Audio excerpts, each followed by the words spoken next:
हमें है हीरो,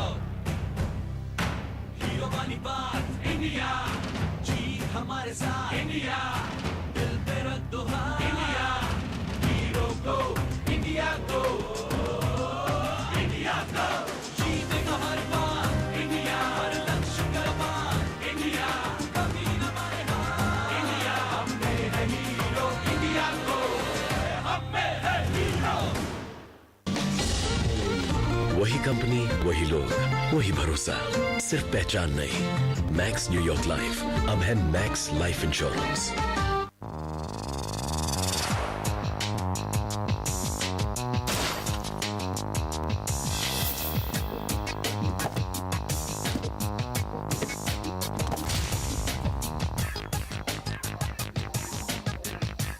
युवा मनी में आप सभी का एक बार फिर से स्वागत है। फोकस है हमारा म्यूचुअल फंड पर और सवालों के जवाब दे रहे हैं डीएनबी के विवेक शर्मा। हम ब्रेक के पहले बात कर रहे थे अब्दुल नजीम के सवाल की। 4 सवाल इनके थे पूरे मिलाकर विवेक। पहला सवाल ये कि जो 3 फंड इन्होंने शॉर्ट लिस्ट किए जहाँ पे ये 3000 रुपये की SIP करना चाहते हैं, ये तीनों फंड्स कैसे हैं निवेश के लिहाज से? निवेश के लिहाज से अभी जो इन फंड्स ने परफॉर्म किया है पिछले कुछ समय से, उसके हिसाब से तीनों ही फंड्स का सिलेक्शन बहुत अच्छा है। और मैं इन्हें सलाह दूंगा कि अगर ये ज़्यादा रकम निवेश करना चाहेंगे कभी आगे तो इसमें एक और फंड ऐड कर सकते हैं। अभी परफॉर्मेंस के हिसाब से वो है UTI अपॉर्चुनिटीज़ फंड, बट इनका फंड सिलेक्शन काफ़ी अच्छा है। तीनों फंड्स इन्होंने अच्छे सेलेक्ट किए हैं और ये परफॉर्मिंग फंड्स हैं। क्या यहाँ पर लार्ज कैप मिड कैप का प्रॉपर कॉम्बिनेशन है? हाँ, यहाँ पे लार्ज कैप और मिड कैप का कॉम्बिनेशन है।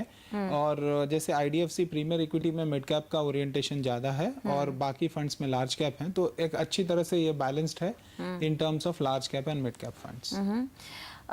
कुछ पैसे ये टैक्स सेविंग के लिए भी डालना चाहते हैं, PPF या फिर कोई टैक्स सेविंग फंड ELSS की तरफ रुख करें। देखिए, एक बात ध्यान देने की है कि इनका जो निवेश है उसकी रकम ज़्यादा नहीं है।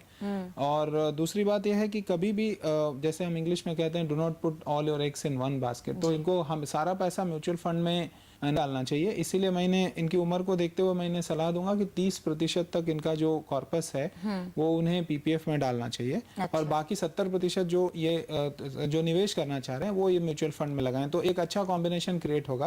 और PPF इन्हें मार्केट की अनिश्चितताओं से एक प्रोटेक्शन भी देगा। तो दोनों चीज अगर ये करेंगे, दोनों का मिक्स क्रिएट करेंगे तो इनके लिए बेहतर होगा। और इस पूरे निवेश से 12 साल में कितने पैसे जोड़ लेंगे? देखिए, 12 साल में अगर ये निवेश करते हैं जो रकम ये बता रहे हैं 8,000 रुपये महीने की, तो 8,000 रुपये महीने में करीब 25 लाख रुपया जोड़ पाएंगे 12 साल के अंदर में। लेकिन इसमें 2 चीजें हैं। एक तो PPF का रिटर्न जो कि अब वेरिंग हो गया है, इसलिए करीब अभी के रिटर्न पे अगर हम ध्यान दें 8.8% है वो, तो उस हिसाब से करीब उतना रकम ये जोड़ पाएंगे। लेकिन इसमें अजम्पशन 2 चीज़ों का है। एक म्यूचुअल फंड का रिटर्न करीब 10 से 12% के रेंज में और 8.8% PPF का रिटर्न। इन्होंने ये भी पूछा था कि अगर ये शहर बदलते हैं तो SIP कैसे जारी रख पाएंगे अपनी? देखिए, आजकल तो कई ऐसे बैंक्स हैं जो आपको मल्टी सिटी बैंकिंग का ऑप्शन देते हैं। तो अगर आपका अकाउंट ऐसे बैंक के पास है और आपको वो अपने बैंकर से चेक करना होगा कि वो फैसिलिटी वो बैंक की तरफ से दिया जा रहा है कि नहीं, बैंक दे रही है कि नहीं, तो अगर वो मल्टी सिटी बैंकिंग ऑप्शन है तो कोई ज़रूरत नहीं है इन्हें बैंक अकाउंट बदलने की। लेकिन अगर मल्टी सिटी ऑप्शन नहीं है तो जिस बैंक में वो जिस जगह पे वो जाएंगे वहाँ पे नया अकाउंट खुलेगा और उस अकाउंट को उन्हें म्यूचुअल फंड को इन्फॉर्म करना पड़ेगा कि मुझे ये बैंक अकाउंट चेंज करना है और नया अकाउंट उन्हें डालना पड़ेगा और उस नए अकाउंट में ही उनका ट्रांजैक्शन होगा। तो पहली चीज़ जो इन्हें चेक करना चाहिए कि ये बैंकिंग फैसिलिटी कैसी है जो इन्हें अभी अपने करंट बैंकर से मिल रही है। ठीक, चलिए अब अगला सवाल लेते हैं। अगला सवाल भी हमें ईमेल के जरिए श्रीनगर से आया है। लखविंदर सिंह जी ने सवाल भेजा है। इनकी उम्र है 49 साल।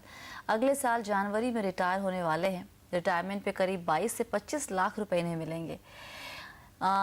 ये 5 लाख या इससे थोड़ी ज़्यादा रकम म्यूचुअल फंड में डालना चाहते हैं, तो ये पूछ रहे हैं कि डालना ठीक रहेगा या फिर नहीं, या फिर MIS या फिर FD में क्या इन्हें बेहतर रिटर्न मिल सकता है।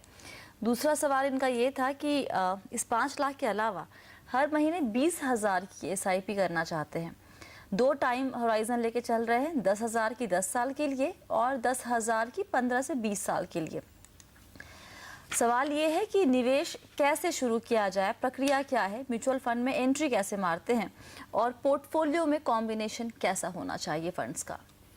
देखिए, मैं इनको 2 सलाह देना चाहूँगा। इनका जो रिटायरमेंट कॉर्पस इन्हें मिलने वाला है उसे म्यूचुअल फंड में ना डालें, क्योंकि वो एक रिटायरमेंट के बाद पूरे एम्प्लॉयमेंट की हार्डकोर कमाई है, जहाँ पे रिस्क लेना मैं नहीं सजेस्ट करूँगा, क्योंकि रिटायरमेंट के बाद ऐसे भी आपकी रिस्क कैपिटाइट थोड़ी कम हो जाती है। तो ये जो आपको कॉर्पस मिल रहा है उस कॉर्पस को आप निवेश कीजिए पोस्टल MIS या दूसरे ऐसे स्कीम्स में जहाँ पे कि आपको रिटर्न्स गारंटीड या गारंटीड जैसे मिलने की संभावना है, तो वहाँ पे आप निवेश कीजिए। और जो बाकी रकम आप बात कर रहे हैं 20,000 रुपये जो ये डालना चाह रहे हैं, उस रकम को अगर ये म्यूचुअल फंड में डालें, क्योंकि वो उनका रेगुलर इन्वेस्टमेंट होगा, तो अगर उसको म्यूचुअल फंड में डालेंगे तो उनके लिए बेहतर होगा। इस नज़रिए को अगर लेकर वो चलें तो निवेश करने में इनको फ़ायदा मिलेगा। और जहाँ तक इनका सवाल यह है कि मैं म्यूचुअल फंड में इन्वेस्टमेंट कैसे करूँ, तो म्यूचुअल फंड में इन्वेस्टमेंट करने के लिए पहली प्रक्रिया यह है कि आपको KYC या जिसे नो योर कस्टमर कहते हैं, उस गाइडलाइंस को पूरा करना पड़ेगा, फुलफिल करना पड़ेगा।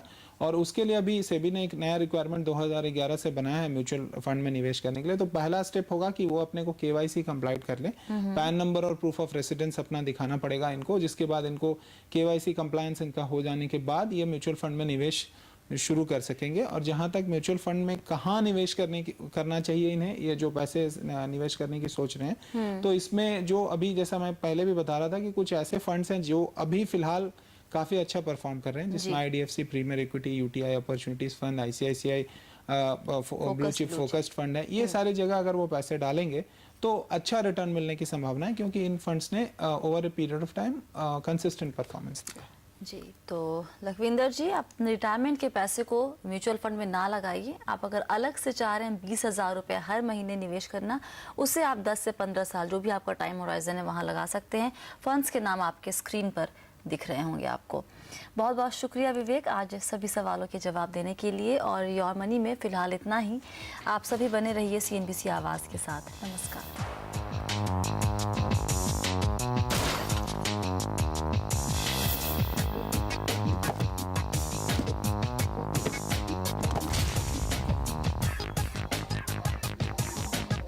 और तुम्हारी डाइटिंग? ये तो आपका प्यार है दुना